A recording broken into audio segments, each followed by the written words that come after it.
I went and did a shift in an old practice of mine the other day, and to my surprise, I had a patient who I knew from many years ago booked in to see me. And as he came through the door, he said, "Doc, you're a sight for sore eyes." I thought he was really pleased to see me, but it turns out it was just a nasty case of blepharitis. That may be the only original joke I've ever done on the podcast. It's not funny enough to make my wife laugh, but I think you might be a kinder audience, and we all need a bit of light-hearted relief every now and again. Still, I am no stand-up comedian, and this is no comedy podcast, so it's time to get on with the medicine. It's Friday, the 29th of September, and this is the Hot Topics podcast.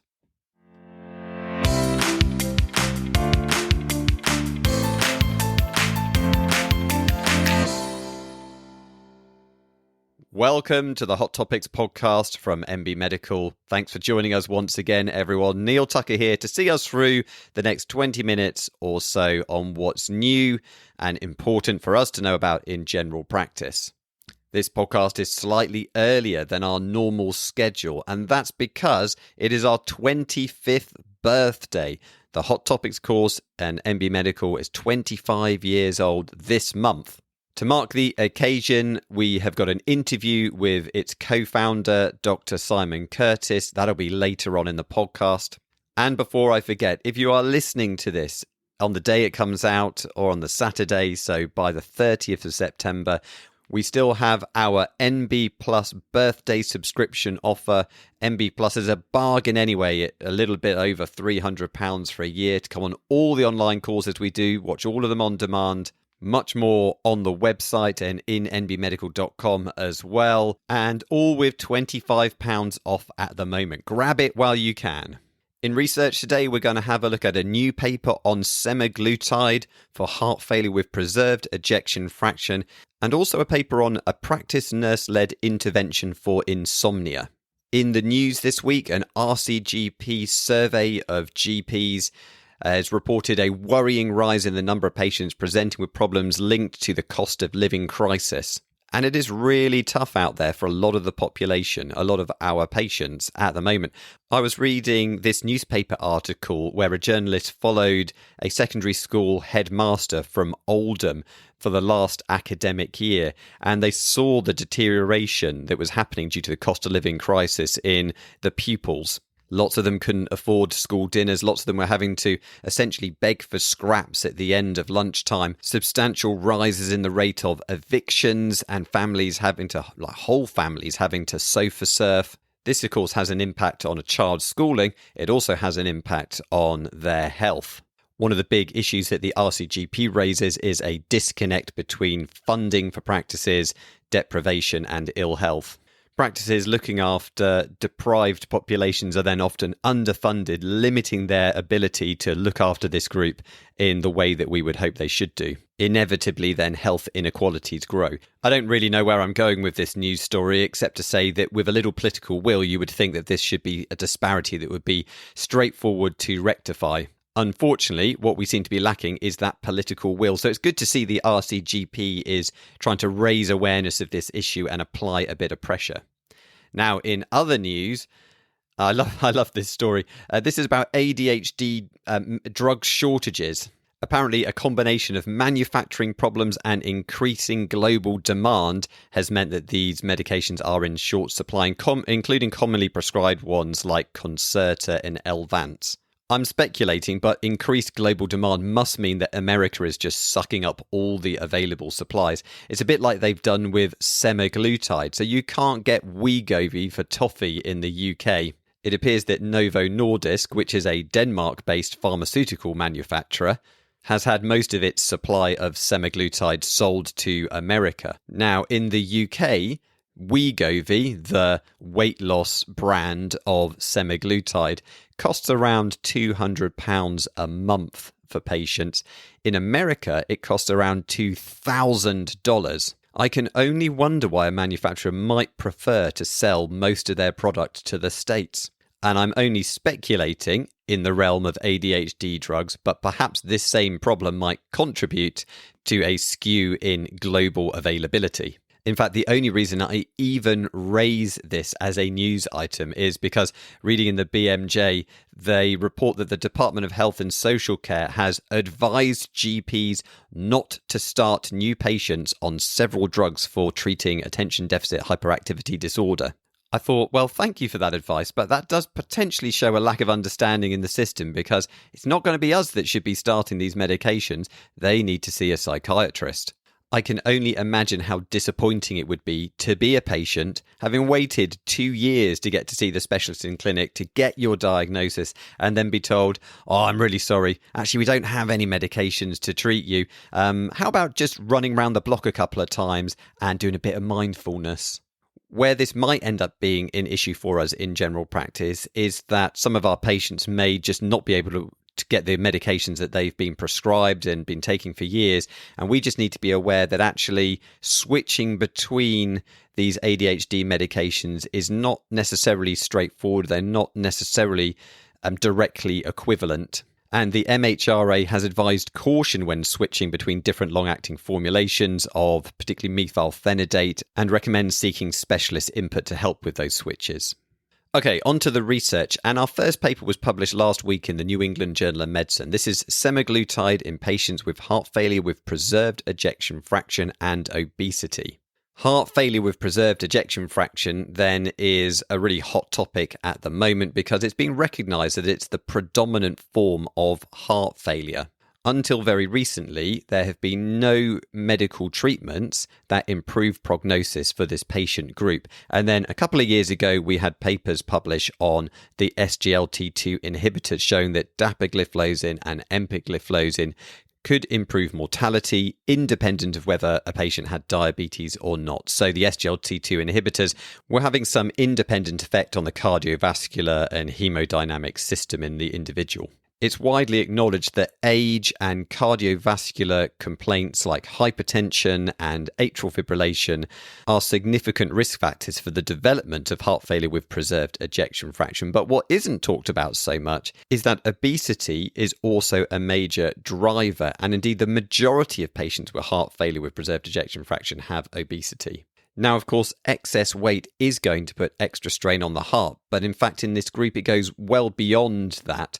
So, for example, the visceral adiposity is linked with increased inflammation, and that can damage the heart as well. The bottom line is, if you have heart failure with preserved ejection fraction and obesity, on average, your symptom burden will be worse, your quality of life will be worse, and your prognosis will be worse as well. So then, could the weight loss medicine du jour, semaglutide, provide some benefit in this group? The GLP-1 analogues, of course, have already demonstrated some cardiovascular benefits in patients with diabetes. Could they therefore benefit patients with established cardiovascular disease? So this was a randomized controlled trial in adults with heart failure with preserved ejection fraction. The ejection fraction had to be over 45%. And then they were given either semaglutide, 2.4 milligrams subcut weekly. That's the weight loss dose of semaglutide rather than the type 2 diabetes dose of the drug, or placebo injections for 1 year. Most of the patients were also on heart failure meds like beta blockers, ACEs, ARBs, loop diuretics or thiazides, and around 5% were on an SGLT2 inhibitor as well. Lots of these patients, unsurprisingly, had hypertension, AF, and heart disease. The average weight was 105 kilograms, the average BMI 37. Predominantly a white population at 95%, with 5% being Black American. So the primary endpoints that authors were looking for was percentage change in body weight, and then also a change in the Kansas City Cardiomyopathy Questionnaire Clinical Summary Score. This is a validated tool for assessing severity of heart failure and includes things like symptoms, but also physical function, quality of life, and social function. So it gives a broad idea of how this condition is affecting patients. Initially, I wondered how applicable this would be because when I think of Kansas City, I seem to think gambling and jazz. I wasn't sure how relevant this would be to the good people of Hull, but this is an internationally recognized scoring system, so I'll put my money back in my pockets and the trumpet back in its case. What they weren't really looking for in this study was harder endpoints like hospitalization or death. And that's because this was an exploratory study. The size is relatively small and it's underpowered to accurately determine whether the drug can be more beneficial than placebo in these areas. They recruited 529 people. There was a discontinuation rate of 16% among that group. That was equal, interestingly, between semaglutide and placebo. And in the remaining participants, there was a 13% reduction in weight in the semaglutide group compared with a 2.5% reduction in the placebo group. On the Kansas City questionnaire, which is scored out of 100, both groups saw some improvement, with the placebo group improving by 9 points and the semaglutide group by 16.5. The authors felt that near 8-point difference was substantial and highly clinically relevant. Now, another interesting finding was around significant adverse events. We all know that the GLP-1 analogues are associated with quite a lot of side effects, but what about significant adverse events? And in this study, they actually showed that the rate of those was 50% lower in the semaglutide group compared with placebo, presumably due to the benefits that they're seeing from the medication. The authors conclude that in patients with heart failure with preserved ejection fraction and obesity, treatment with semaglutide led to larger reductions in symptoms and physical limitations, greater improvements in exercise function, and greater weight loss than placebo. Having another option to help with symptomatic management in this patient group is, of course, very welcome. But you and I know that the big question now will be, what about mortality? What about hospitalizations from heart failure? And I have no doubt that this study is going to prompt a larger exploration into this issue. In the meantime, the drug manufacturers are exploring a license for using this for symptomatic management. We are going to see semaglutide absolutely everywhere. Well, if we see it anywhere, if they sort the supply issues out. Is it the drug or is it the weight loss that's leading to the improvement?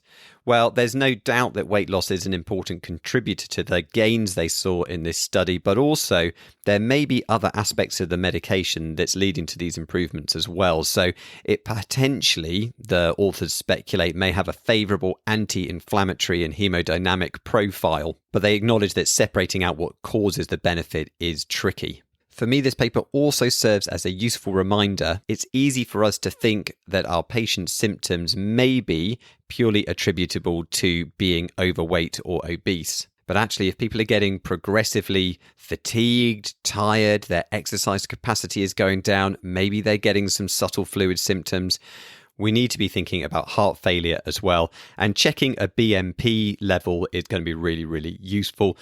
Just being mindful that obesity and certain cardiac medications they may already be taking can suppress that level of BMP and mask the diagnosis.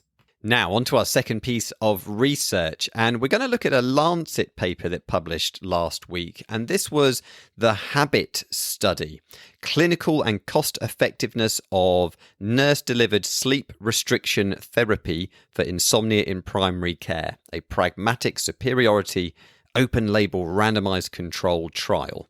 Now, when I first saw this paper, I was a little bit dismissive because I thought, well, you know what? Lots of our patients can get computer-based CBT for insomnia, and there's good evidence to show that that is a very effective treatment. But you know what? Computers are not for everyone. Not everyone wants to do a medical therapy on an electronic device. Not everyone has access to that. Lots of people would prefer to actually speak to a real person. I'm not sure if my interest in this topic actually just represents my own personal biases, because I've gone from someone who's cancelled all of their paper journals because it's good for the environment. I can just look at everything online. And now I'm finding that I am addicted to screens. And I always find I just want to pick up my phone and look at something, even though there's nothing really I need to look at. Do a few pointless internet searches, do a bit of doom scrolling on social media. And now I really think I need a substantial, prolonged digital detox, and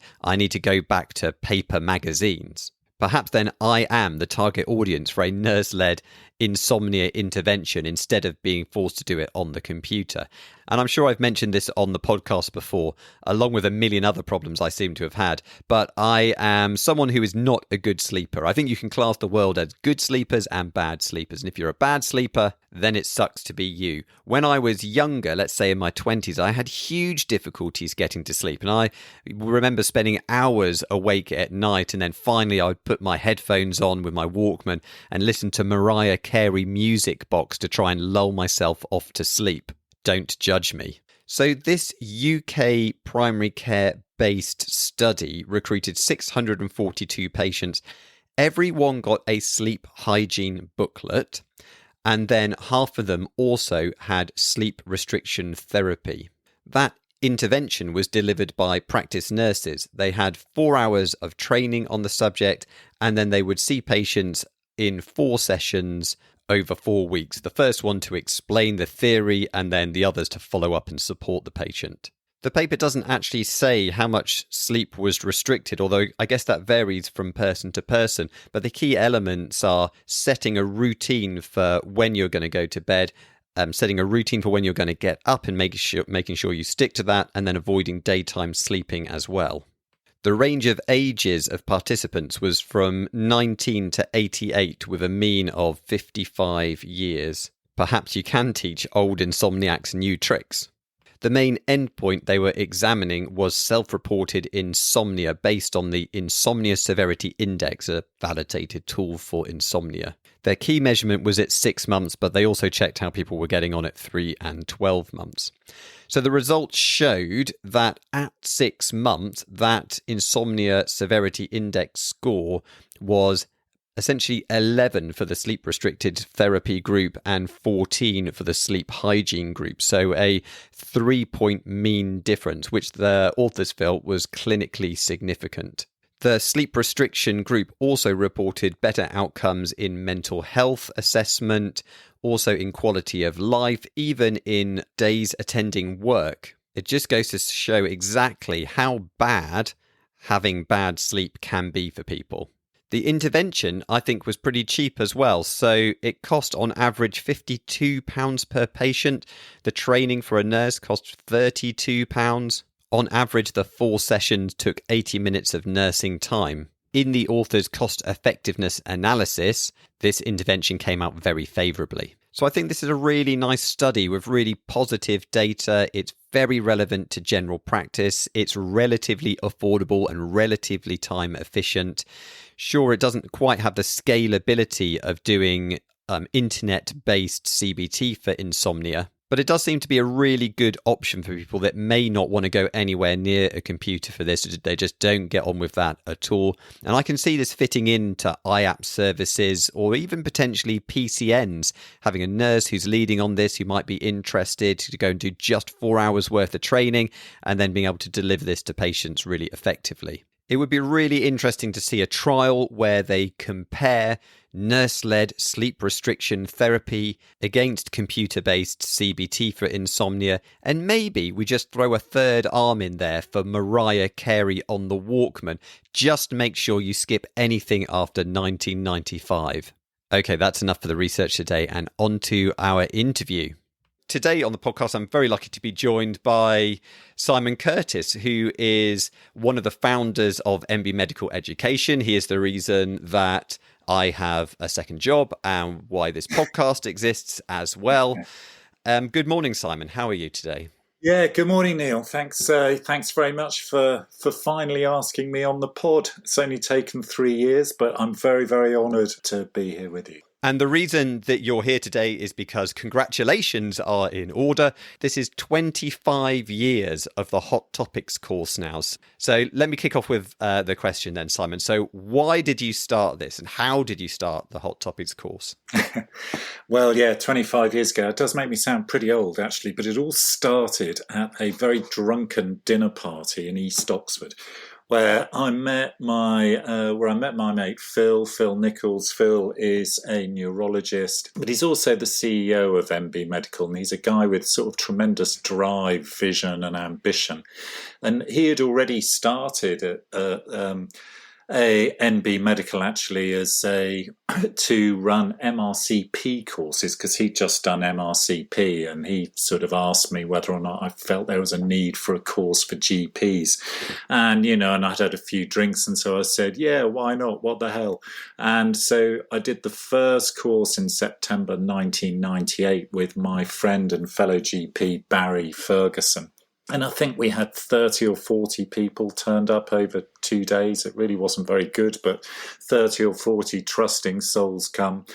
And now we train around 25,000 GPs and primary care staff per year. We have MB Plus membership, which has become hugely popular as well. So yeah, it's fair to say it's been quite a journey over that time. I imagine that the course has evolved quite a lot. It must have been quite dramatic from where you started to where we are now. So how has the Hot Topics course changed, MB Medical changed, medical education in general? How's it evolved over the years? Well, it's evolved massively, and it's been fascinating to see how it has. Actually, when we first started, we also ran an MRCGP course, but it really, rapidly became apparent to me that we needed to evolve into becoming more of a general GP update course. And at the time, back then in the 90s, there were very few national guidelines. There was no NICE, no CKS. The internet was in its infancy. Amazing, interesting fact, Google also started in September 1998. Fair to say they've been a bit more successful than us. But, you couldn't just Google stuff. And also at the time, it was the real start of the sort of, the evidence-based medicine movement. I trained in general practice in the mid-90s in Oxford, and David Sackett, first prof of EBM, was there and was taught by him, and he's a very inspirational guy. So all of those were sort of motives to really start the course. And I also felt we really needed GP to GP education, because all GP education was led by specialists, it was all pharma-sponsored, etc. But I also felt that, we needed to make it a bit more punchy, a bit more fun, a bit more clinically orientated, make it relevant. And that's what we really tried to do. And that evolution has been pretty continuous. Of course, there's also been this huge change in the way that the material is actually delivered. So when we started off, we were just using acetates, and then we moved through physical slides and the carousels. Do you remember them? I remember when one of those caught fire once in Leeds. That was a bit of a drama. The introduction of PowerPoint and of how unreliable early digital projectors were, moving through all of that. And about the time you joined, I guess, was when we were starting to move into big lecture halls and theatres. And then, of course, there was the big change to webinars, online learning, which really accelerated, of course, during the pandemic. The change has been enormous. General practice, that must have changed quite a bit over 25 years as well. How does being a GP now compare with being a GP 25 years ago at the inception of the Hot Topics course? Well, I think both the quality and the workload has sort of massively increased over that amount of time. When it's incredible to think of it now, but when I started Hot Topics, I was a 9-session GP partner and still finding time to do Hot Topics as well. And virtually all GPs were partners, and virtually, all of them were sort of doing nearly full time. When I started, of course, you did see complicated patients and complex stuff, but clinics overall were a lot easier. There were a lot of pill repeats, BP checks, coughs and colds. These were 5-minute consults in every surgery. And of course, also there was a lot less bureaucracy. There was no appraisal, no revalidation, no QOF, no CQC, referrals, etc. was a lot easier. So essentially the workload was just a lot less. And now GPs have become general physicians, paediatricians, psychiatrists, geriatricians. We're just sort of everything to everybody. And whilst that makes the job much more interesting, and I think it also makes it much more rewarding and stimulating, undoubtedly it's much more challenging, particularly with the huge sort of bureaucratic workload. But the broadening of the skill set in general practice and the rising of the quality of it, I think, has been really, really quite significant. You've highlighted some of the challenges of being a GP now. Have there been significant challenges from the company perspective, from MB Medical? Yeah, definitely. Yeah, and I think probably the biggest challenge actually was getting started in the first place, because at the time there was no real sort of independent GP to GP education. I mean, the big organisations like, the Royal College, of course, they ran courses and education, and there was lots of pharma-sponsored stuff, but there were no independents out there, if you like, that were doing it. So actually just getting started, was a major challenge. And, Phil, Barry and I had to work really hard on that for quite a long time to get things actually started. And then, of course, things then start to sort of snowball and improve. So that, I think, was the biggest challenge. And then, of course, the pandemic was an absolutely huge challenge, because by that time we had just started doing webinars just before the pandemic, and we'd invested a lot in IT in the business so that we were set up ready to sort of do that.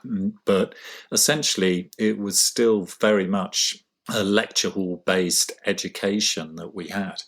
And so overnight there was just this really sort of dramatic change, and we'd got this huge list of courses that we just had to cancel. But we very rapidly started to see the opportunities of the webinars as well. Not only were they the only practical option during the pandemic, we suddenly realized that for most people they were just much more convenient, cheaper, greener, saving people huge amount of time, which is one thing that GPs really, really need and value. But also they could be much more interactive, so the learning with webinars could actually be better.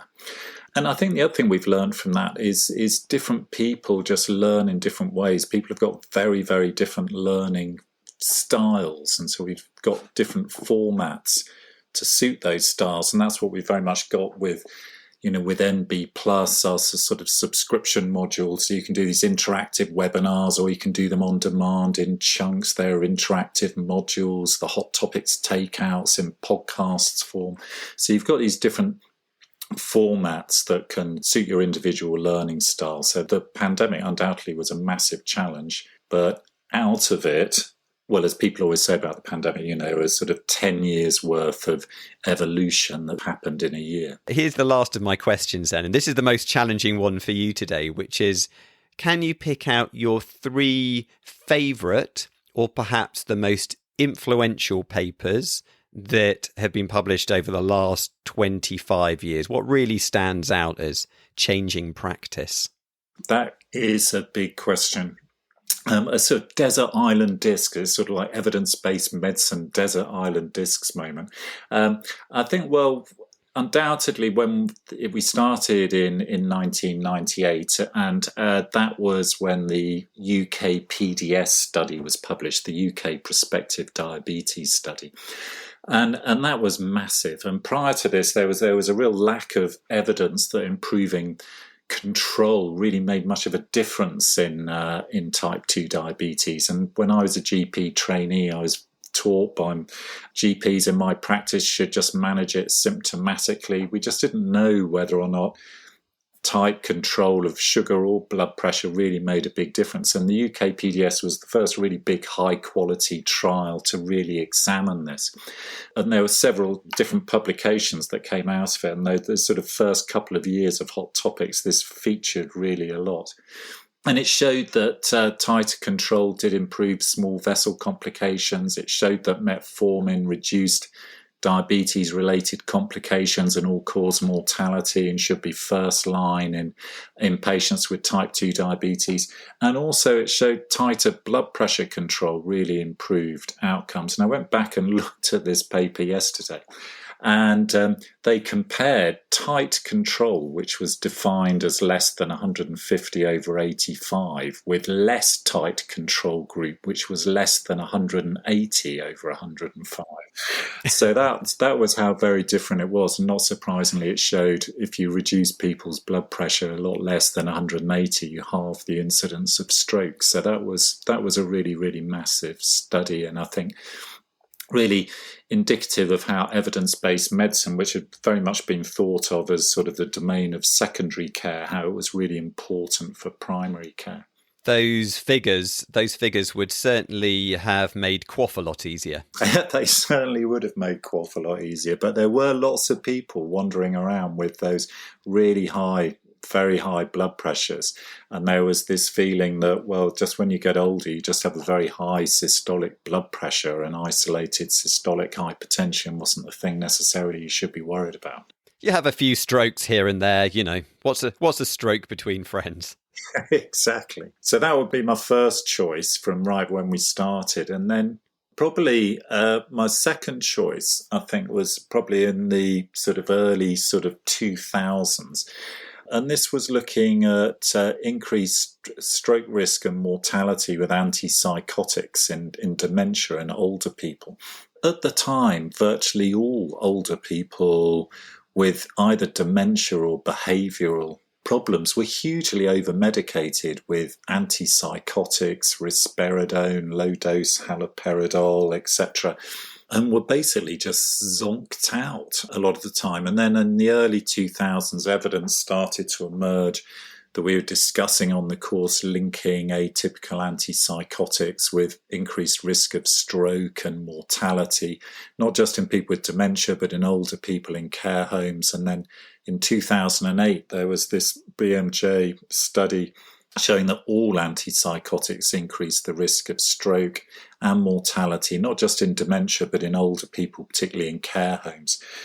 And that was the point on the course where we started trying to sort of link what we were doing with quality improvement. I don't even think that phrase really existed at the time. Presenting this information and saying it's a really good thing to sort of go back into practice, to look at prescribing of antipsychotics in elderly people and people with dementia. We're not taking the credit for this, but sort of nationally, there's now been this massive reduction in prescribing of antipsychotics in that group. And then the third one, therapeutics one, which is the RELY study in 2009. So the RELY study was the study for looking at the first NOAC, as they were called at the time, dabigatran. So dabigatran, I remember reading this paper in the New England Journal. This drug with this sort of crazy name, which was a direct thrombin inhibitor. I had no idea what that was, but it was a drug that was as good as warfarin at preventing strokes in atrial fibrillation, but you didn't need to do INR monitoring. It was a steady dose type thing. It was a predictable therapeutic response. And it was a real wow moment reading that paper, thinking, oh, this is just going to be an absolute game changer. And I remember presenting that paper on the course and sort of people again thinking, wow, is this something we're really going to be able to do in general practice, is have alternatives to sort of, warfarin? And of course, the irony is no one uses dabigatran now. Of course, it's been superseded by all the other DOACs that have come along. But it was a real sort of, game changer in therapeutics. And you get these. I mean, again, similarly, I guess, with DAPA heart failure trial, when showed that, dapagliflozin improved heart failure outcomes independent of diabetes. There's been quite a few of these over the years where there's been this sort of step change in therapeutics, and the RELY study is one that stands out. Well, I would ask one final question, which is, where do you think general practice is going to be in 25 years' time? Where do you think therapeutics are going to be in 25 years' time? And where do you think medical education will be in 25 years' time? But actually, I think, as we've seen, given the huge changes we've experienced over the last 25 years, I'm not even sure that it's worth making a prediction. What do you think? Oh yeah, I disagree. No, I think it is worth. I think it is worth making very, very simple predictions, and I think very, very simple prediction is that the future of general practice is absolutely secure. Whatever else is happening in medicine, you're always going to need highly skilled, trained generalists in the community. It's the only way to deliver an effective and, importantly, a sort of cost-effective health service. So the future of general practice is absolutely secure. It will evolve further and I think become even more interesting than it sort of currently is. We've got these huge challenges to overcome, particularly the workforce crisis, workload crisis. The workload has got to be made much, much more manageable.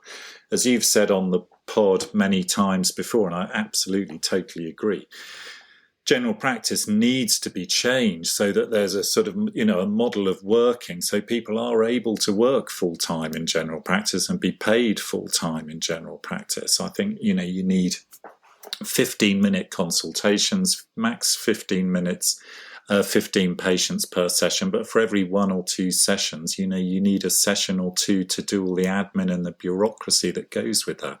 And I think if you created that work environment, people would be working full time again. But I think the future of general practice is absolutely secure and it will be bright. And if anyone's listening who's a trainee or thinking of becoming a GP trainee, absolutely do it. It really is, it's a fantastic job where you make a real difference to people's lives, and that's what we want to do. I think with therapeutics, we're discussing on our upcoming course this really fascinating new guideline from NICE about genetic testing of clopidogrel to see whether or not people are resistant to clopidogrel after a stroke or TIA. It's really fascinating stuff, and I think pharmacogenetics and moving to more individualized, precision-based medicine, depending on people's genetic profile, I think is a really exciting avenue that we're going to go down over the next decade or two. And in terms of medical education, the opportunity stroke threat, of course, is where artificial intelligence is going to sit in that. Well, as in sort of, clinical care as well. And just like when we started MB Medical, we were at the real infancy of the internet and wasn't sure how things would develop with the internet.